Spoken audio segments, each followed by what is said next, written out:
Ito ang titik G. Ang tunog nito ay G. G. Ulitin mo nga. G. G. G. Gagamba. G. Ginto. G. Gatas. G. Gulong. G. Ikaw naman.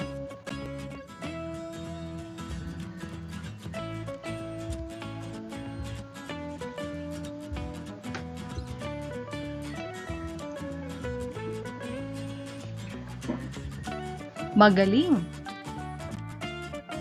Ito naman ang titik L. Ang tunog nito ay L. L. Ikaw nga. L. L. Lata. L. Lobo. L. Langgam. L. Lima. L. Ikaw naman.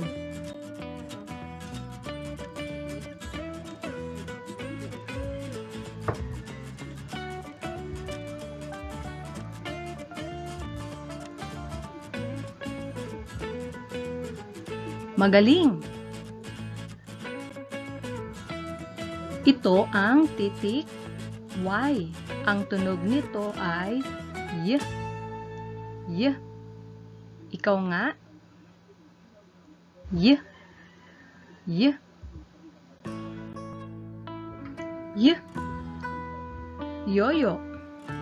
Y. Yak. Y. G. L. Y. G. L. Y. Ikaw naman.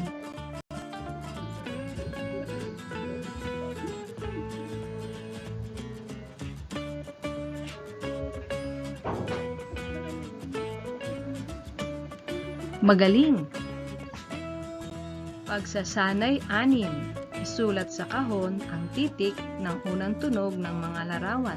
Isulat kung ito ay titik G, L, o Y.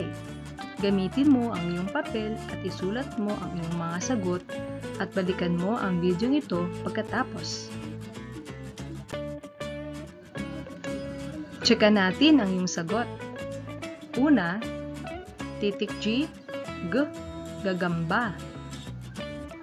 L, lobo. Titik Y, Y, yoyo. L, langgam. G, G, gulong. L, lima. Tama ba ang iyong mga sagot? Good job! Good job!